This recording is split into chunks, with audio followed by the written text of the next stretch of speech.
Intrinsic anatomy की class तो खत्म हो चुकी है। हाँ बिल्कुल, अब मैं स्पीड से कराऊंगी। ये पेपर बहुत टफ है, लेकिन आपके लिए एनाटॉमी से मैं आपको ये बता दूं, एस के करना अब जो है आपके लिए ज़्यादा इंपॉर्टेंट है। और तो आपको डॉक्टर कंदील भी करा देंगे, ठीक है। रिकॉर्डिंग मिल जाएगी, इसकी भी रिकॉर्डिंग मिल जाएगी, उसकी भी मिल जाएगी, आपकी चॉइस है कौन सी लेनी है। लेकिन ओके, 101 है जाओ तो रिगार्डिंग ग्लूकागोन। अब जो ग्लूकागोन है उसका काम ही जो है ना आपकी ये इंक्रीज करना है, ठीक है। जब सबसे पहले ये करेगा जो ग्लाइकोजन पड़ा हुआ है ना उसकी लाइसिस कराएगा, ग्लूकोज रिलीज कराएगा। दूसरा ये कराएगा जो आपके नॉन कार्बोहाइड्रेट सोर्स हैं उनमें से जो है ना ये आपकी ग्लाइकोजन वो ग्लूकोज को प्रोड्यूस कर रहा होता है। दूसरा ये लाइपोलाइसिस करवा रहा होता है, जितने भी फैट आपके स्टोर है ना, अगर ग्लाइकोजन या ग्लूकोज स्टोरेज कम है या ग्लूकोज कम है या ग्लाइकोजन स्टोर, तो उनको जो है ना लिपिड को भी लाइपोलाइसिस करवा के उनको भी ग्लूकोज में कन्वर्ट कर देता है। मतलब इसने करना ग्लूकोज को इंक्रीज ही है। 102 है squamous cell carcinoma diagnosed in a person who came from Dubai and with painless haematuria. एक तो वो स्क्वेमस, दूसरा पेनलेस हेमेटूरिया, मतलब कार्सिनोमा आपका हेमाटोबिया में आपका, ठीक है। सिर्फ यही। डॉक्टर आमिया, सॉरी एक मिनट, यस ये जो यस 101 में आपने बताया ना कि ग्लूकागॉन का एक्शन होता है ग्लूकोनियोजेनेसिस ग्लाइकोजिनोलिसिस, तो इसकी ऑप्शन बी में इसने दिया हुआ है ग्लाइकोजिनोलिसिस इन स्केलेटल मसल, तो it would not be right, right? ये आई थिंक लीवर में जो आपके ग्लाइकोजन के स्टोर होते हैं ना उनको तुड़वाते हैं। ठीक है, लिवर में करता होगा ना, यस ओके। हाँ जी, ग्लूकोनियोजेनेसिस भी लीवर में ही। One increase ventilation perfusion ratio is in which of the following condition. अच्छा, जो आपकी ये रेशियो इंक्रीज होते हैं पल्मोनरी एम्बोलिज्म, इसमें जो है ना आपकी वेंटिलेशन होती है और परफ्यूजन आपकी जो है ना जीरो हो जाती है, तो इसमें आपकी डेड स्पेस भी इंक्रीज हो जाती है। और जब आपकी वेंटिलेशन जीरो होगी तो फिर आपका जो है ना वो शंट और वो जीरो वो सारा कुछ आता है, वो आपको फॉरेन बॉडी में आता है, ठीक है। ये रफी में बड़ा अच्छा लिखा हुआ है। 104 athletes have in large heart size comparatively and increased stroke volume instances need some amount of energy and having cardiac output approximately same as that in normal। अच्छा, बस ये पूछा हुआ है जो आपके एथलीट्स होते हैं ना उनमें क्या ह्यूमन बींग से जो है ना वो डिक्रीज होता है, मतलब कि उनका हार्ट रेट जो है वो कम पे ही सेटल होता है, नॉर्मल पर्सन से उनका हार्ट रेट हमेशा कम होता है। दूसरा उनका स्ट्रोक इंक्रीज होता है, उनकी बॉडी की नीड ज़्यादा होती है तो उनका स्ट्रोक वॉल्यूम ना इंक्रीज रहता है। और लेकिन एक आता है कार्डियक होता है, लेकिन ये हो तो आपने स्ट्रोक वॉल्यूम को प्रेफर करना है, stroke volume is greater then cardiac output. और दूसरा ये होता है इनका जो ना, इनके भी हार्ट की हाइपरट्रोफी, हाइपरट्रोफी 5 के प्लेटलेट्स आर रूम टेम्परेचर। जब हम लोग जो ये आरबीसीज ये सारे जो हमने फ्रीज के होते हैं इनको पहले हम लोग वार्म करते हैं देर फॉर शिफ्ट को राइट राइट शिफ्ट करने के लिए डिसोसिएशन को, ठीक है। और ये जब भी आपको ऑप्टिमम टेम्परेचर होगा, ऑप्टिमम पीएच वगैरह सारा कुछ होता है, तो ही अपना ये फंक्शन परफॉर्म कर पाते हैं, ठीक है। अब नीचे सी लिखा हुआ है राइट लेफ्ट नहीं, राइट शिफ्ट। जब लो टेम्परेचर होता है वो आपका लेफ्ट शिफ्ट में होता है, आप लोगों को पता है। और उसको हम लोग जो है राइट करते हैं उसको वार्म करके, तो ये होगा लेफ्ट टू राइट इसका। In which phenomena increase CO2 decrease TPR. अच्छा, कार्बन डाइऑक्साइड किस में इंक्रीज होती है और डिक्रीज टी। अच्छा, रेजिस्टेंस कम, रिलेशन इन स्केलेटल मसल, ये आपकी एक्सरसाइज में होती हैं। उसमें जो आपकी हाइपोक्सिक कंडीशन होती है वो उसमें इसका मतलब कार्बन डाइऑक्साइड ज़्यादा होती है। और रेजिस्टेंस मॉडरेट एक्सरसाइज में उसी को हमें आता है, उसमें आपकी रेजिस्टेंस कम हो जाती है ताकि जो आपके स्केलेटल मसल जो एक्सरसाइज मिल सके। और वेजोडाइलेशन का भी यही पर्पस होता है, वहाँ पे परफ्यूजन इंक्रीज हो सके। 107 है male with long standing history of hypertension died on autopsy his heart was found to be 600 gram. Reason increase hypotrophy. जो आपके कार्डियक मसल्स होते हैं परमानेंट सेल्स होते हैं उनमें, तो वो कभी भी साइज में नंबर में इंक्रीज नहीं होते, साइज में इंक्रीज होते हैं, तो हार्ट की हमेशा हाइपोट्रोफी होती है। 108 which of the following major vessel gives main contribution in osmosis around hip joint। अच्छा, हिप जॉइंट में ना आपके दो के दरमियान जो osmosis हो रही है, एक की जो ऑब्टूरेटर और मीडियल और लेटरल सर्कमफ्लेक्स हो रही होती है, और दूसरा सुपीरियर और इंफीरियर ग्लूटियल जो आपकी इन सब के दरमियान ना ये सारे उसके हिप जॉइंट या फीमर के अराउंड जो ना एनास्टोमोस बनाया होता है। अब जो आपकी ऑब्टूरेटर मीडियल और लेटरल सर्कमफ्लेक्स आर्टरीज है ना, ये आपकी फेमरल की ब्रांचेज हैं, तो इसलिए इन्होंने फेमरल की हुई।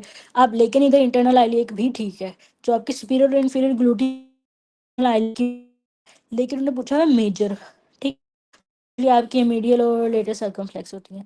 109 है, patient presented with RTA planter flexion is in dorsiflexion position, ठीक, डैमेज इज टिबियल। अब देखो वही निमोनिक पिटो टीआईपी और पैड वाला फ्लेक्शन लॉस है, तो डोर्सिफ्लेक्शन पोजीशन में वो परमानेंटली चला जाएगा। ये जो है ना आपका अनअपोज्ड एक्शन हो गया और वो डोर्सिफ्लेक्शन में चला गया हम परमानेंटली, ठीक है। तो ये आपका प्लांटर फ्लेक्शन टीआईपी, टी से टिबियल, आई से इन्वर्जन, जो टिबियल है वो आपकी इन्वर्जन और प्लांटर फ्लेक्शन करवाती है। 110 है, after tubal ligation bleeding shorts branches of uterine artery. अगर वो हिस्टेक्टमी के बाद तो बोले तो आर्टरी लगाना है, और ऊफरेक्टमी में आपकी इंटरनल आइलिक आर्टरी होती है। डॉक्टर मसरूबा, आपको कप डबल ओ आई निमोनिक याद है या डॉक्टर आयशा? जी, तो जब सी सेक्शन होता है तो उसके साथ यूट्राइन वेसल्स का डैमेज हो रहा होता है। देन यस, हमारे पास उसके साथ ओ के साथ ओवेरियन जो आ जाता है ना, उसके साथ हमारे पास कप तो सॉरी पेल्विक ब्रेन ओवेरियन के साथ आ जाता है डैमेज, ओवेरियन वेसल्स। यस, और जो आता है हमारे पास ओ करेक्ट इंटरनल आइलियक वेसल्स का डैमेज होता है। ठीक है। ये आप लोग समझ आए, हिस्टेक्टमी जब पूछे तो आपने यूट्राइन आर्टरी लगाना है, और जब वो ओवरी में पूछे तो इंटरनल आइलिक लगाना है, और पेल्विक ब्रेम में एक तो यूरेटर पूछते हैं और आर्टरीज पूछे तो ओवेरियन लगाना है। था जो मुझे सही से नहीं आता। अच्छा, an infant when skin of the lateral foot is stretched with a blunt pointed object there is, और वही बिबिन्स की साइन कर लें तो तो हो जाएगी की जो है उसकी डोर्सिफ्लेक्शन ऑफ बिक्ट हो जाएगी आपको 2 years पे कंप्लीट होता है वगैरह। 112 है, 21-year-old woman present with complaints of progressive weakness in her legs, intermittent blurred vision and tingling sensation in her hands। अच्छा, ये जो ब्लर्ड विजन और अचानक लॉस ऑफ विजन, ये सारे ना आपके वो एमएस में आते हैं, मल्टीपल स्क्लेरोसिस में।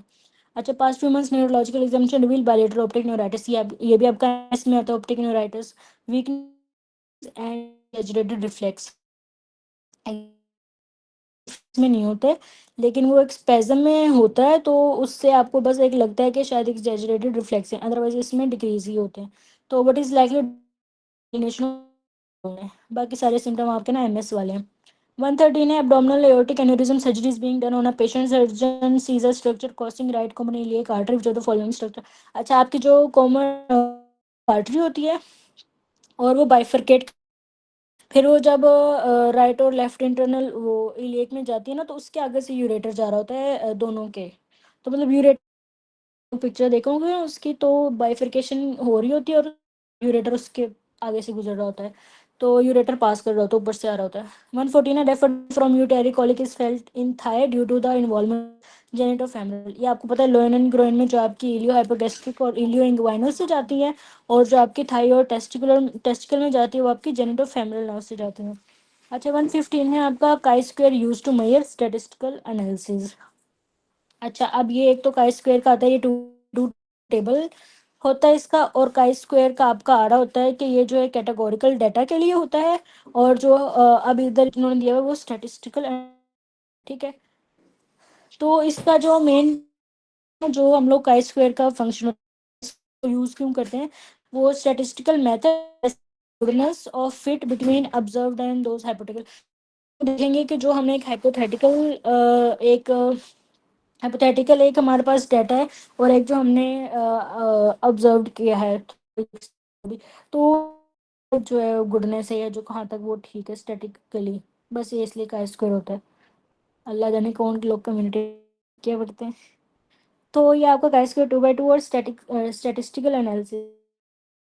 साइड इफेक्ट ऑफ डाइ, अभी आपका जो डाइक्यूमर है ना, ये एंटी कोआगुलेंट है, ठीक है। एंटी कोआगुलेंट का मतलब है कि आप ये दे दो तो उसका साइड इफेक्ट क्या होगा कि फिर क्लोटिंग ही नहीं होगी, मतलब कि दे दिया है कि उसका साइड इफेक्ट आ गया है तो वो क्लोटिंग ही नहीं करेगा, तो वो डिलेड क्लोटिंग होगी, ठीक है।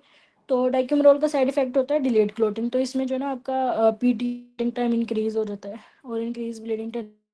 दूसरा जो हमेशा इसके साथ ही प्राइमर कैप्रोल, ये मैंने 1 to 15 नहीं है एसकेज में, 1 to 15 में किसी पेपर में है। तो डाइमर कैप्रोल आपका जो इंक्रीज बीटी कराता है। 117 है, patient is 12 bottom having foul smelling lochia and fever। अच्छा ये जो वर्ड है ना फाउल स्मेलिंग लोशिया, ये आपका प्यूपेरल सेप्स, ठीक है। और 12 hour postpartum having foul smelling lochia and fever, और ये आपका सीधा सीधा इन्फेक्शन बता रहा है, तो ये आपका प्यूपेरल सेप्सिस है। अच्छा मुझे इसका कोई सीक्वेंस बता दे, माइक्रो कॉजिंग माइक्रो। बैट के निमोनिक से होता है, बी स्ट्रेप्टोकोकस होता है, फिर बैक्टीरिया। आपने ग्रुप ए बोला है? ग्रुप बी हमारे पास पहले आता है, बैब ग्रुप के बी निमोनिक से है, बैब बैब यस बैब के यस निमोनिक से, तो इकोलाई आ जाएगा, उसके बाद बैक्टीरिया। बिल्कुल। अब यहाँ देखें इकोलाई और बैक्टीरियोइड सारा कुछ दिया हुआ है, तो फिर नहीं डॉक्टर वैस पहले ग्रुप बी आता है, तो इधर देखें आप तीनों दिए हुए ना, तो इसी तरह से सीक्वेंस बनता है कि सारी ऑप्शन में होते हैं, फिर की में कौन से सिलेक्ट किया होता है। तो group B is greater than E coli is greater than bacteroides. लेकिन इसका ना ये कॉन्सेप्ट आया था, ये इफेक्ट के उसके अंदर भी आया हुआ है। उन्होंने कहा है कि अगर 12 और का लिख दें तब हमने को चूज करना है, अगर विद इन कर दें वो 12 तो हमने इकोलाई पे जाना है विद इन। ठीक है ओके, ये न्यू कॉन्सेप्ट है। अच्छे से आप लोग ना इसका वो शेयर कर दिया करें ना लिंक विंक या कुछ भी, तो वो बेटर होता है, ठीक है। तो इस तरह से कम हो जाता है चीज़, एवं सबकी कीज ना गलत हो जाए। खैर जो सीक्वेंस है वो हर जगह वो आपने यही याद रखना है, group B E coli and 189 patient is diagnose case of COPD, diagnostic feature histologically. तो उसमें आपकी hypertrophy and hyperplasia of mucus secreting glands होता है। सीओपीडी में जो स्मोकिंग कर रहे होते हैं तो जो है ना उसमें आपका जो है ना गॉबलेट सेल का साइज इंक्रीज हो जाता है, और जो आपकी जो है ना म्यूकस प्रोडक्शन जो है वो इंक्रीज हो जाती है। तो जो म्यूकस प्रोडक्शन इतनी इंक्रीज हुई है वो आपकी एयरवे को क्लॉग कर देती है, ठीक है। तो क्लॉग एयरवे बाय जो म्यूकस है, तो वो आपका रिड्यूस्ड एयर फ्लो हो जाता है, उसकी वजह से जब आपकी एयरवे क्लॉग होगी तो एयर फ्लो रिड्यूस हो जाएगा, तो उसको सीओपीडी कहते हैं, ठीक है। फिर वो सीओपीडी डेवलप हो रहा होता है, वो जो सांस ले रहे होते हैं खींच खींच के, और वो सारी एसेसरी मसल यूज़ करना और सारा कुछ, ठीक है। तो इसमें जो है ना आपकी इसकी पैथोफिजियोलॉजी होती है, गॉबलेट सेल का size over production of mucus हो रही होती है उधर, हाइपर सिक्रेशन हो रही होती है, तो hypertrophy and hyperplasia of mucus secreting gland. अच्छा 119 है ट्रू पॉजिटिव जो है ना आपका सेंसिटिविटी होता है, ट्रू नेगेटिव आपका स्पेसिफिसिटी होता है, और जो डिजीज को रूल इन करता है वो स्पेसिफिसिटी, रूल आउट करता है वो सेंसिटिविटी होता है। ये भी आपके 120 maximum number of beta cells, या फिर जो है टेल ऑफ पेनक्रियाज में होता है maximum number of beta pancreas. 121 EB can be best detected by activated T lymphocytes. EBV जो इन्फेक्ट करता है, लेकिन उनके वो एक्टिवेटेड एडिपिक सेल्स जो है वो टी सेल, मतलब जो एक्टिवेट करता है वो टी सेल को करता है, वो प्रोलिफरेट कर रहे होते हैं, लेकिन इनफैक्ट जो है वो बी सेल को कर रहा होता है। 122 है जो the following lung change are present in obese madam person. Scroll up कर दें। Okay okay 123 okay. Which of the following lung changes are present in obese person. अच्छा इसमें टीएलसी भी डिक्रीज करता है और एफआरसी भी डिक्रीज करता है, और एक ही चीज़ है कि जो आपका एब्डोमिनल प्रेशर इंक्रीज हो जाता है, ठीक है। और जो है दूसरा एफआरसी जो है वो डिक्रीज करता है, क्योंकि आपके जो लंग और एडिपोज सेल्स होते हैं उनसे कंप्रेशन हो जाती है, तो जो लंग्स हैं वो जो रेजिडुअल एयर है उसको रिटेन नहीं कर पाते, तो उनके अंदर जो है ना वो को फंक्शनल रेजिडुअल वॉल्यूम कह रहे होते हैं, ठीक है। जब वो एयर को रिटेन नहीं कर पा रहे होते तो एफआरसी भी डिक्रीज कर जाती है, और उनका जो है टोटल लंग कैपेसिटी भी डिक्रीज करती है, क्योंकि उनके एब्डोमेन में प्रेशर इतना होता है, और फिर कंप्रेशन भी डायफ्राम की, तो एफआरसी जो है ना 20 पेशेंट में डिक्रीज करता है। 123 है sternocostal border of heart is form right ventricle. Sternocostal surface, ठीक है, एक आता है बॉर्डर और एक आता है सरफेस। तो जो है वो राइट एट्रियम से बनती है, और जो लेफ्ट बॉर्डर है ना वो लेफ्ट वेंट्रिकल से बनता है, जो राइट बॉर्डर है वो राइट एट्रियम से बनता है। अब मुझे कोई बता दे बेस ऑफ हार्ट किससे बनता है?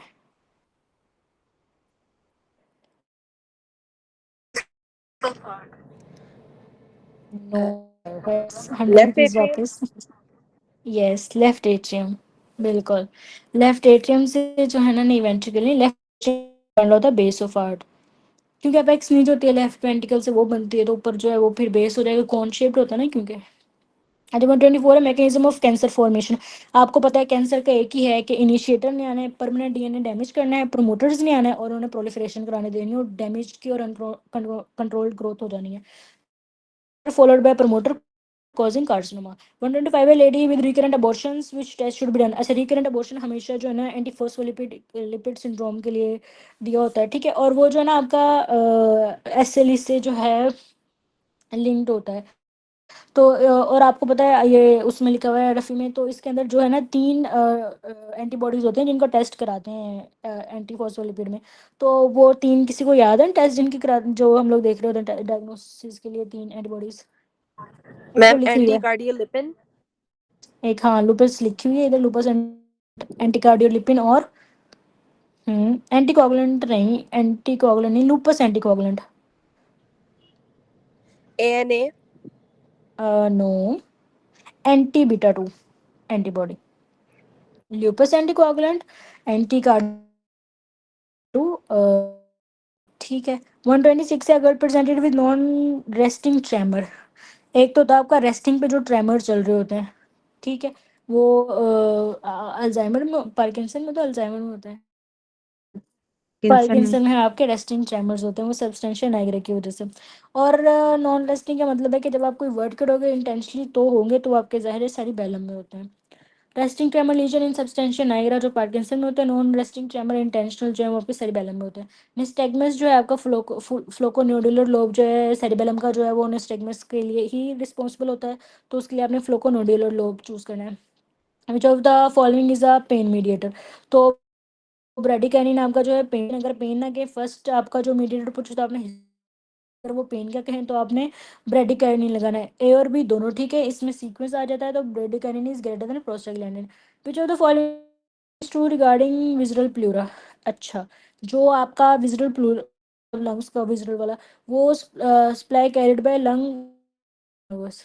तो ये जो विजुअल एफरेंट होती है ना आपकी ऑटोनोमी की होती है विजुअल एफरेंट, तो ये पल्मोनरी प्लेक्सिस होता है उसमें से विजुअल एफरेंट होती हैं जो मतलब जिन नर्व्स भी कहते हो, ठीक है। और जो है आपकी प्राइटल जो है वो वो वेगस और सिंपैथेटिक से जाती है, लेकिन उसमें पेन वो नहीं होती पेन, ठीक है, पेन जो आपकी विसरल में ही होती है, प्राइटल में नहीं होती।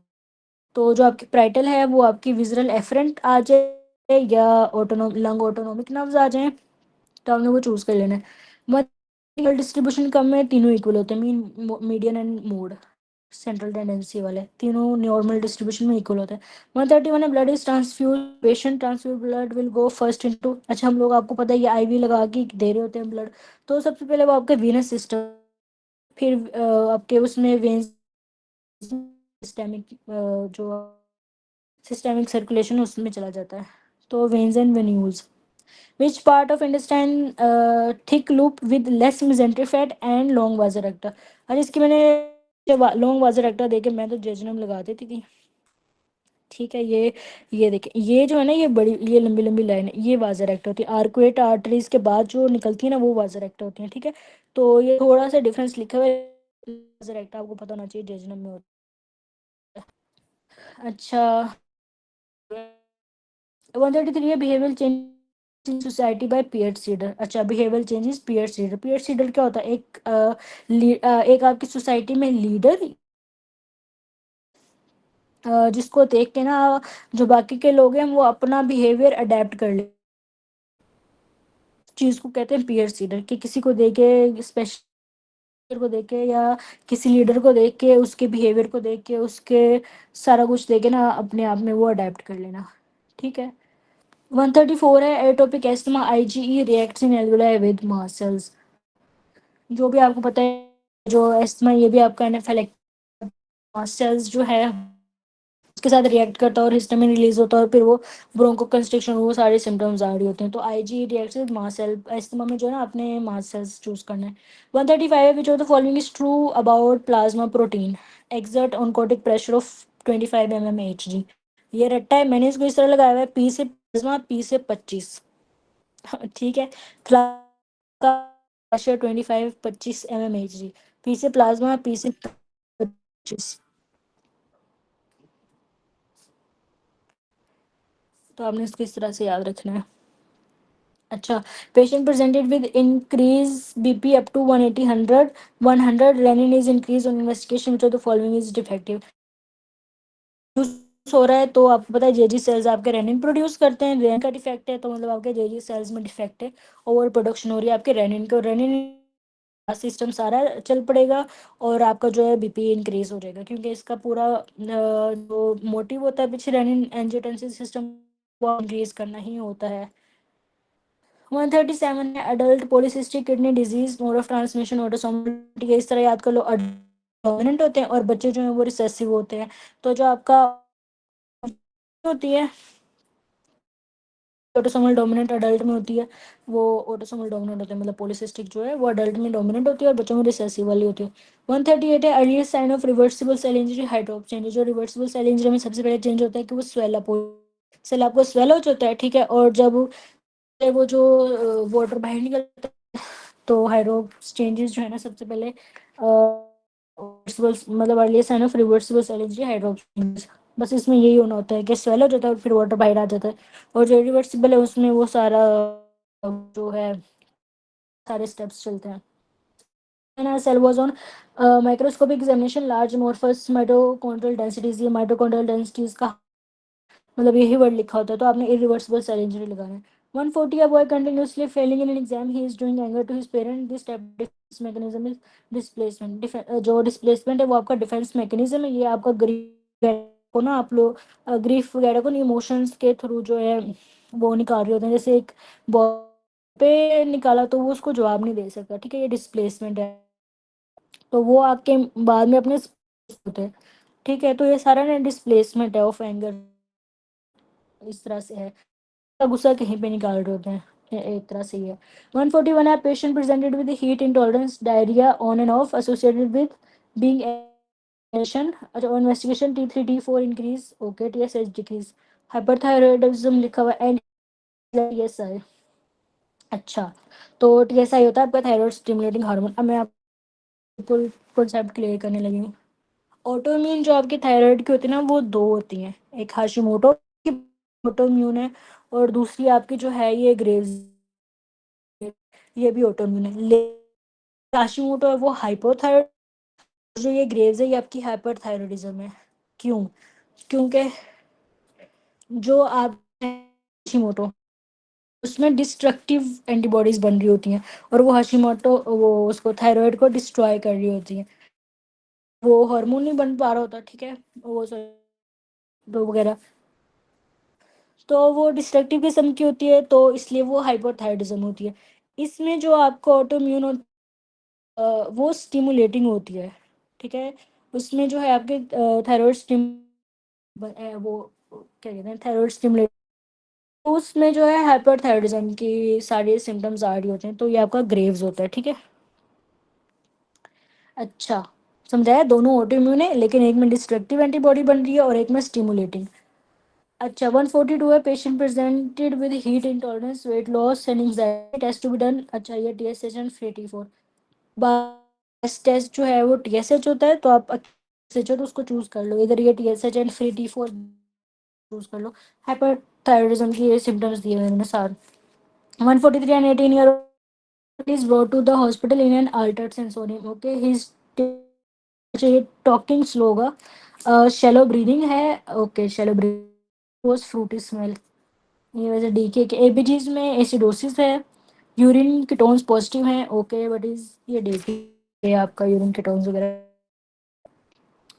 140 TB fascia above and below continuous with fascia of iliopsoas, अच्छा रीनल टीबी है fascia above and below thigh continuous with fascia of iliopsoas, ये आपका है ना इलियोसॉस फेशिया, ये कंटिन्यूस एंटीरियरली ये ट्रांसफर सेरिस फेशिया से होता है, ठीक है, और जो ये सुपीरियरली एंडोथोरेसिक फेशिया से होता है और इन्फीरियरली ये फेशिया लाटा से होता है, कि आपके थाई में होता है, ठीक है, तो भी fascia above and below thigh continuous with fascia of endothoracic होता है, इन्फीरियरली आपका फेशिया लाटा होता है, ठीक है, उसकी वजह से एंटीरियरली ट्रांसफर सेरिस फेशिया होता है, तो ये इलियोसॉस का होता है।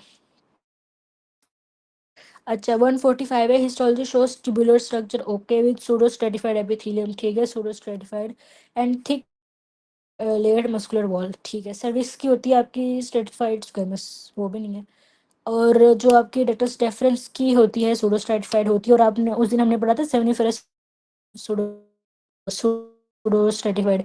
अच्छा, प्रोस्टैट की जो है ना आपकी ट्रांजिशनल होती है, प्रोस्टेट भी दोनों की अलग अलग होती है। खैर उस ये प्रोस्टेट के वो नहीं है। और यूट्रस यूट्रस की आपकी ये भी स्ट्रेटिफाइड स्क्वेमस होती है, वो फिर केराटिनाइज, वो अलग से होते हैं दोनों पार्ट के। तो इसमें जो जो सूडो स्ट्रेटिफाइड है ना, वो बस आपकी डेक्टस डेफरेंस की है। 146 है deep renal pouch contain which of the following, तो वो आपका बल्बो और यूरेथ्रल ग्लैंड है। अच्छा, फीमेल दोनों में ही होता है, ठीक है। ये देखें, ये कोपर्स ग्लैंड इसी को कहते हैं, बल्बो यूरेथ्रल को, ठीक है। तो ये आपका डीप रीनल होता है। तो कोपर्स ग्लैंड या बल्बो यूरेथ्रल सेम चीज़ है। 147 का due to thrombosis which factor is important, ये प्रोलॉन्ग्ड इमोबिलाइजेशन, और अगर ये ऑप्शन ना हो तो आप ई को चूज कर सकते हो, टर्बुलेंट फ्लो, ये भी आपका इंडिपेंडेंट फैक्टर है, ओल्ड एज में होता है नॉर्मली, ठीक है। तो आपका इंडिपेंडेंट ऑफ अदर फैक्टर्स, तो प्रोलॉन्ग इमोबिलाइजेशन। सो तो नहीं रहे, स्पीड बहुत ज़्यादा तेज तो नहीं, समझ आ रहा? ठीक है। A female having postpartum hemorrhage during delivery of twins, okay, that she can't lactate her babies, even her desire to lactate. She also complained that she remains 6 months lethargic after delivery. अच्छा, ये वही है कि postmortem इतना haemorrhage हो जाता है कि जो पिट्यूटरी ग्लैंड इस्कीमिया हो जाता है, तो उसकी वजह से शिहान सिंड्रोम हो जाता है आपका, वो प्रोलैक्टिन नहीं रिलीज हो रहा, लैक्टेशन वगैरह नहीं हो रही होती।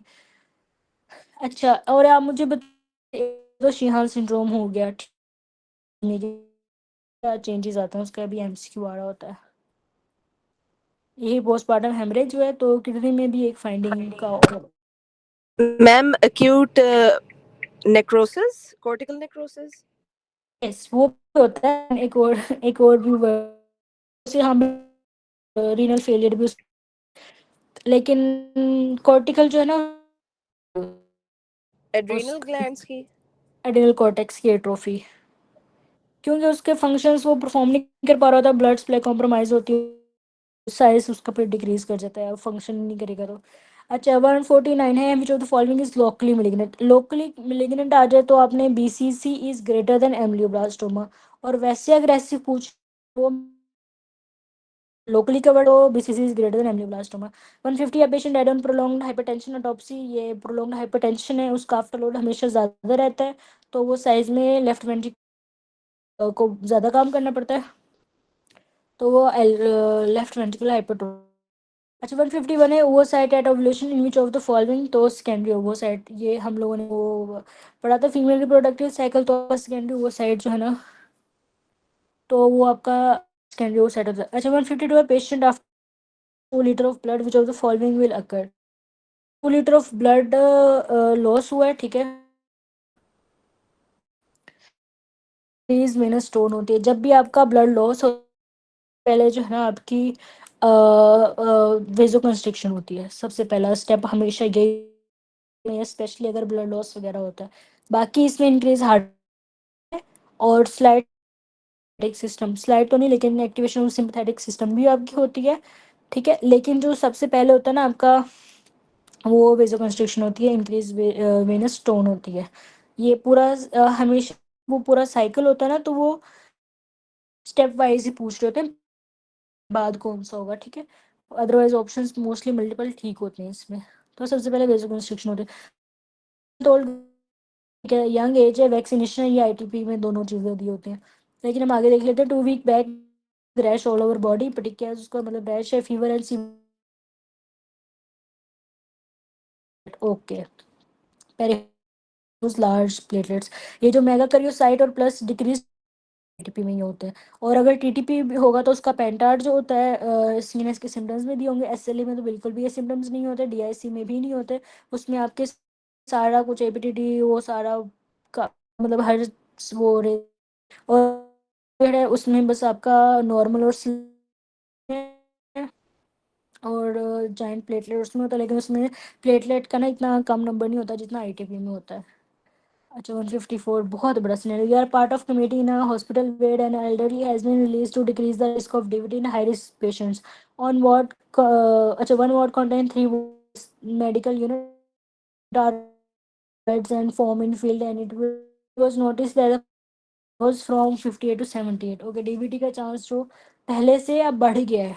ठीक है, उन्होंने जब कंडक्ट और filling month 2 month 4, what is the other most important thing that needs to be determined for this result? अच्छा, ये इतना बड़ा सिनेरियो, ये मुझे किसी उसमें नहीं, ये कुछ मुझे इसकी सिनेरियो की पहले समझ नहीं आ रही थी, फिर मैंने इसको थोड़ा सा ज़्यादा ही मेहनत ले। आप इसमें आता है change of risk factor that change in non pilot ward in 4 month. अच्छा, एक होता है आपका पायलट वार्ड, एक, ठीक है, ये क्लिनिकल के लिए होता है। होता है ना, वो आपका कंट्रोल्ड स्टडी होती है, जो है ना, उसमें आपकी आप टेस्ट इनिशिएटिव को लिया होता है, या फिर आप कोई भी जो है ना इंटरवेंशन वगैरह होती है, तो वो आप पायलट वार्ड में रखते हो और उसको आप अपना कंट्रोल्ड ग्रुप रखते हो। और जो नॉन पायलट होता है वो आपका जो ये होते हैं, ठीक है। और वो मतलब कि हर तरह की वैरायटी होती है, सब कुछ होता है। तो जब वो नॉन पायलट था तो उसमें 50% था। जैसे ही हमने स्टडीज़ की 4 मंथ की, तो वो परसेंटेज उसकी इंक्रीज करेगी पहले से भी ज़्यादा। तो फिर हमने उसके रिस्क फैक्टर्स को देखना है कि जो नॉन पायलट में नहीं थे और इसमें हैं, मतलब कि हमने क्या चेंज ऑफ रिस्क फैक्टर आया है कि पहले कम थी परसेंटेज और अब इंक्रीज हो गई है। तो ये और नॉन पायलट का ना बहुत बड़ा वो डिफरेंसेस सारे वो मैंने लिखे हुए हैं, वो मैं आपको फॉरवर्ड कर दूंगी। लेकिन आप लोगों को वैसे कि ये एक स्टडी उन्होंने कंडक्ट की है, ठीक है। नो, अच्छा, इन्होंने ना एक स्टडी कंडक्ट किया है। अच्छा,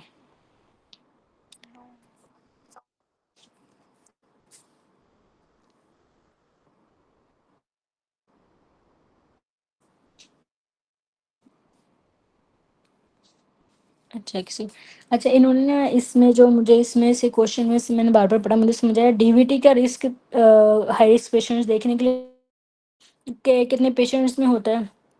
तो इन्होंने ये स्टडी कंडक्ट की हॉस्पिटल, ठीक है। तो एक यूनिट है जिसमें 3 मेडिकल वार्ड्स हैं, यूनिट्स हैं एक वार्ड में, ठीक है। तो उधर उसको उन्होंने पायलट वार्ड का मतलब होता है कि एक पायलट वार्ड कहते हैं, एक को नॉन पायलट वार्ड कह रहे होते हैं, ये टर्मिनोलॉजी।